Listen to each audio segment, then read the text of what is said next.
Welcome to my presentation titled Why is the Market So Confusing? The subtitle is The ADA Book Buyer's Guide to Website Accessibility Products and Services. I am recording this as a PowerPoint and I am on video in the bottom right hand corner of the screen, and you may also hear my dog snoring in the background. He insists on being in the room with me. Continuing on, my name is Kris Rivenburgh. I'm an attorney. I'm the author of the ADA book. I'm also the founder of Accessibility.works and the creator of the ADA compliance course. I have 4 guides published in Bloomberg Law, and those guides are specific to ADA compliance and website accessibility. I have over 5 years experience in this space, and I've worked with over 100 clients. So let's get right into it. Why doesn't the market make sense? Well, one reason is you have different entities selling different things, and sometimes what they are selling isn't clear, and this is even to me. So I can go onto some websites, read through the description, and still not know exactly what I would get if I were to make a purchase. But the common theme amongst sellers is they are all claiming to help with website accessibility. But what you need to know is if they help, the way they help, and how much they help are very much different. And what adds to the confusion is the gray area of ADA compliance. So there is no law or regulation that explicitly states how to make a website ADA compliant. And then you have litigation, which invokes fear and uncertainty and a sense of urgency, and sellers often take advantage of that. So what are we buying? Well, something to make our website more accessible to people with disabilities. Why are we buying it? Usually in response to litigation or to prevent litigation. On occasion, some organizations are just genuinely interested in improving accessibility, and there may be a combination of all three, but it usually centers around litigation. So what are our options? Well, on this slide, I have 19 different sellers in this space, and there are literally dozens more, but I'm going to read through this slide. AccessiBe, EqualWeb, AudioEye, MicroAssist, Level Access, Deque, UsableNet, Accessibility.works, WeCo, UserWay, Bureau of Internet Accessibility, Monsido, the Paciello Group, Accessible Metrics, CrownPeak, AccessibilityOz, Knowbility, BarrierBreak, and WebAIM. And these organizations vary greatly in their reputability and what they offer, but they are all in this market, and the order of that I have these in is generally the order that I found them in Google when I was creating this slide.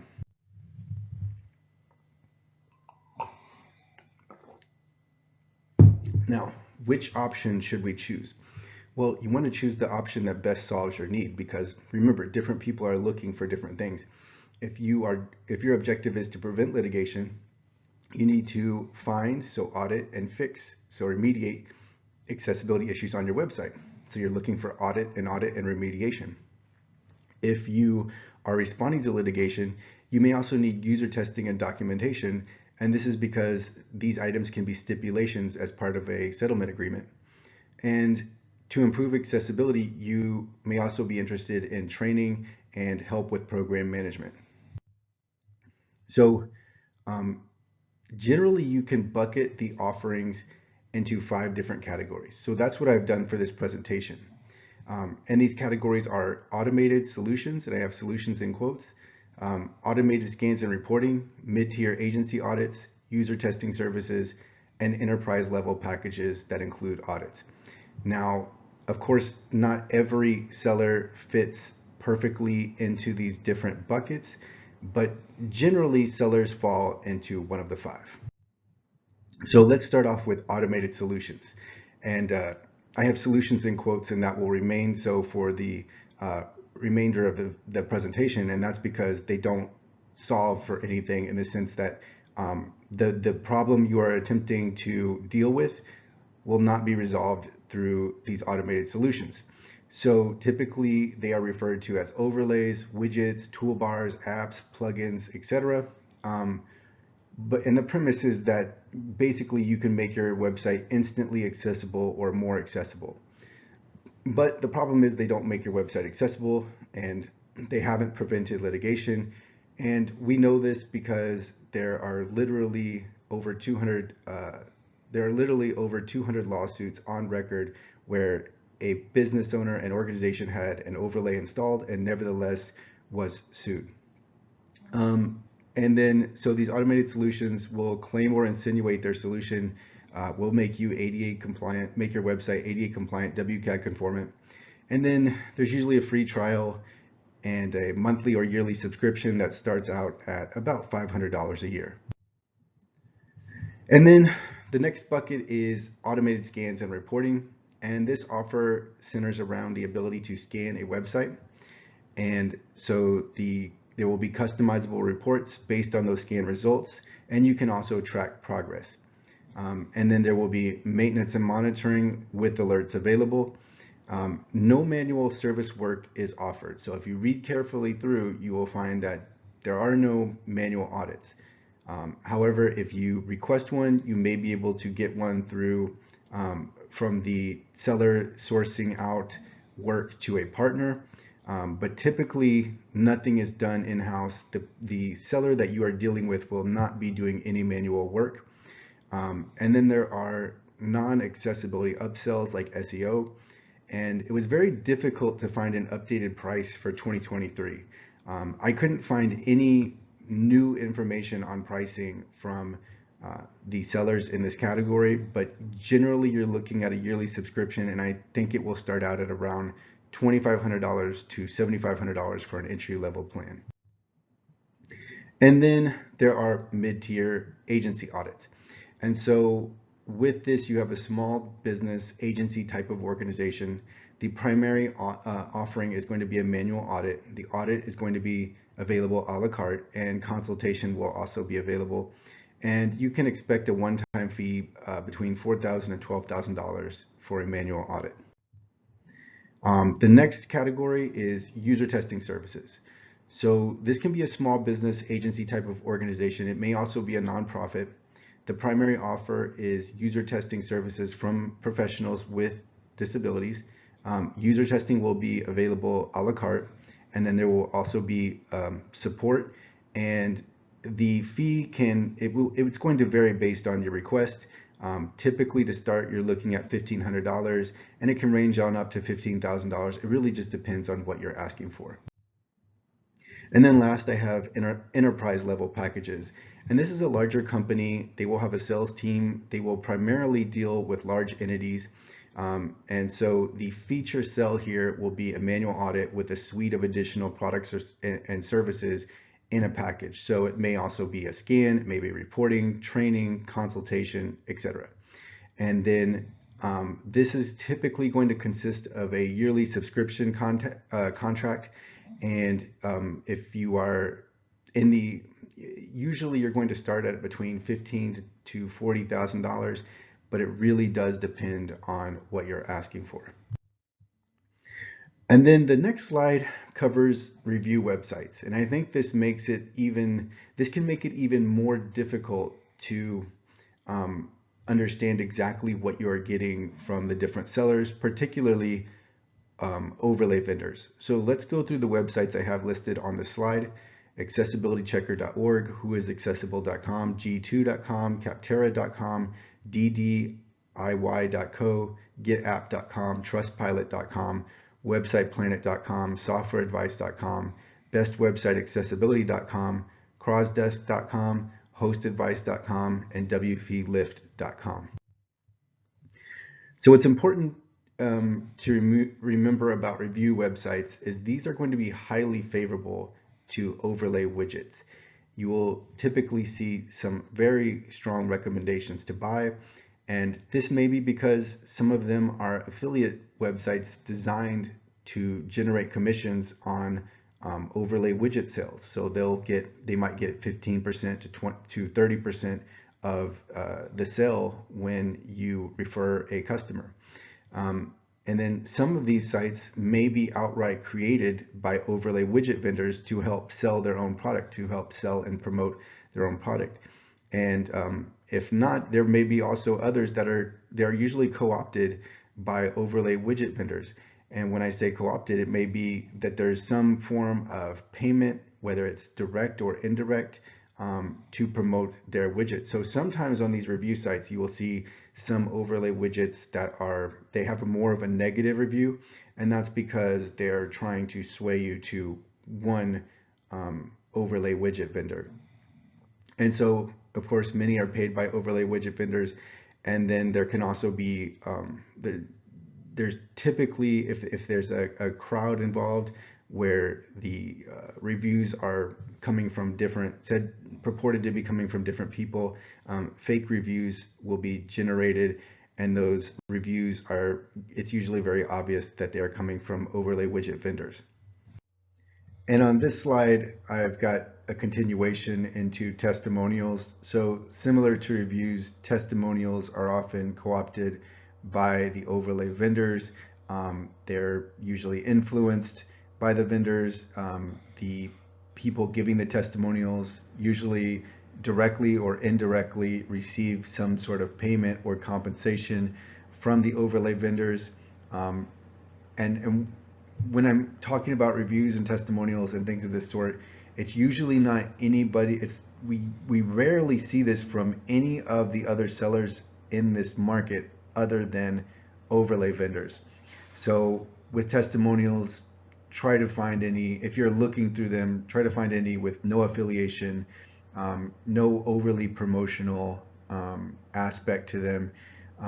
Promoted customer testimonials are usually worthless because the customers themselves aren't the end users, and the customers are satisfied so long as they haven't been targeted in litigation. But that doesn't mean that the overlay widget is actually effective. It can simply be that the customer hasn't been targeted in litigation yet.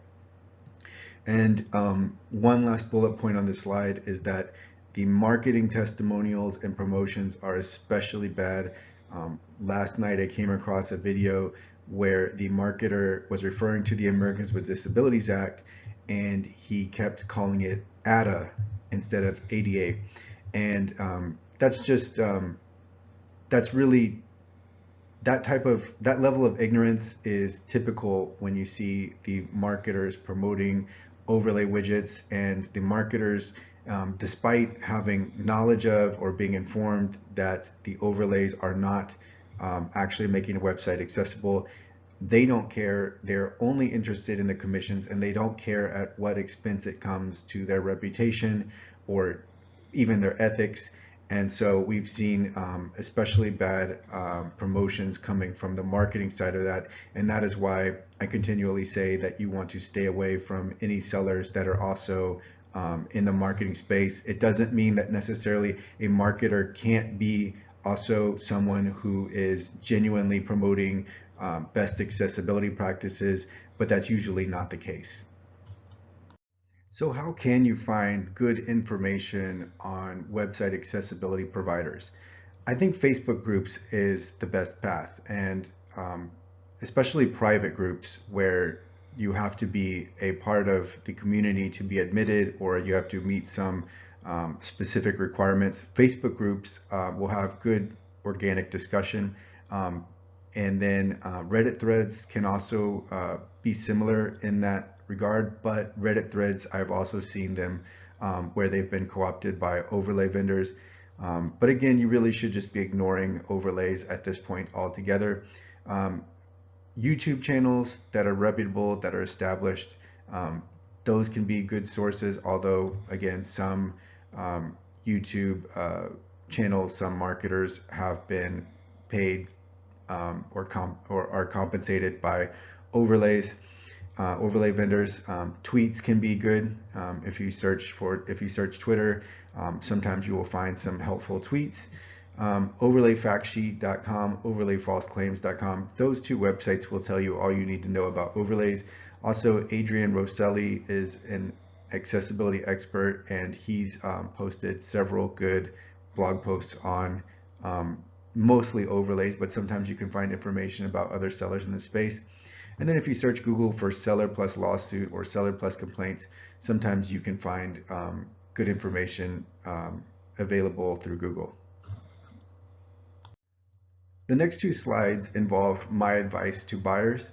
And let's start off with never buy an automated quote-unquote solution to make your website accessible, but also never buy from these vendors. So ironically, some of the accessibility overlay vendors, recognizing the severe deficiency in their product and their fundamental flaws, have started offering manual website accessibility services. And I wouldn't buy these services ever because there's just no reputation here. There's no credibility at this point. So I say never buy from overlay vendors. Also, you want to avoid agencies that do other stuff, for example, SEO.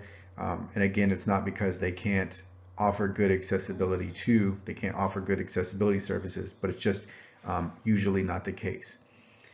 Premium scans are mostly unnecessary. There can be limited scenarios where premium scans do offer value, but usually they are of marginal benefit at best. And that's mainly because you can get a one-page scan for free, and there's only so much you can do with a scan, right? So even if I have 100 pages scanned of my website, what action can I take from that practically? So a one-page scan usually suffices. With audits, the seller should be able to tell you, they should volunteer to you the scope of the audit. If they don't, that's a major red flag. So the seller should be setting out the parameters of the audit, what page layouts are included, what URLs are included, what screens are included, what version of WCAG the audit will be conducted under, the environments used, etc. So the scope of the environment should be volunteered by the seller. If it's not, that is a major red flag. Also, with remediation, it's a significant and separate cost. So audits don't actually do anything by themselves. You do need remediation to actually make progress with accessibility, and most, not all, but most accessibility sellers do not offer remediation. So keep that in mind. And then also keep in mind that services vary in quality. So just because you have a price quote on an audit from 2 different sellers doesn't mean you would get back an audit of similar quality. One audit may be of an A- grade, and then the other audit could easily be of a D grade. And that really comes down to researching and understanding and having a feel for the reputation of the provider. So know that, of course, price is always a factor, but know that it shouldn't be the determining factor because the quality of service you receive can vary significantly. And then continuing on, if the offering is hazy or it isn't clear, just pass on it. If you can't discern exactly what you will be receiving, or if the details aren't set, or if you're still not sure what exactly you're getting in exchange for your money, just pass it up because that's setting a bad precedent for your experience. Also, if you're concerned about indemnification, I would read the fine print so that you can find out that even sellers that are featuring indemnification or they offer indemnification, you won't actually be indemnified if you were to be sued. If you are, it will be of a very small amount. You might get, it'd be a prorated amount against how much you pay for or how much you pay. So the point here is that indemnification is very difficult to offer as a seller, both legally and contractually, and because of that, there's usually a cap on indemnification, and that cap is very low, and it's usually not even worth being concerned about. Also, I wouldn't be overly concerned with WCAG 2.2 or any new laws or regulations. These 2 points will be introduced by some sellers, but it's not something to be overly concerned with. We already know generally what you need to do for accessibility. We generally know what is needed to prevent litigation. And then when it comes to WCAG 2.2, it's great if you can make your website as accessible as possible, but what you should also know is that even a 2.0 audit is going to take your team some time to work through. So there's just so many accessibility issues. Many teams can't have difficulty working through audits that are of previous versions of WCAG. So 2.2 just isn't my primary concern. It's great if you get back that audit, you can know the issues that are there that 2.2 would bring about, but that wouldn't be my focus. I would focus in on training. Accessibility shouldn't be an ongoing problem. There shouldn't be continual fixes that you need to address. Your team should be working in accessibility as a part of the process. So training is imperative to that. So look for training and look to get out of the subscription model for accessibility unless you truly need a subscription for it. And that might be the case if you have a large volume of digital assets, or if it's just more efficient to allocate that to a third party than it is to create accessibility in-house. But you'd likely still want to have accessibility as a part of your process in some capacity. And then the last bullet point I have is that certification documentation only counts if the organization is reputable. If you are getting your documentation from some of the agencies, the less reputable agencies, definitely from overlay vendors, it doesn't mean anything and it won't carry any weight. The main problem in the market is that the products and services aren't aligned with the primary customer objective, which is to prevent litigation.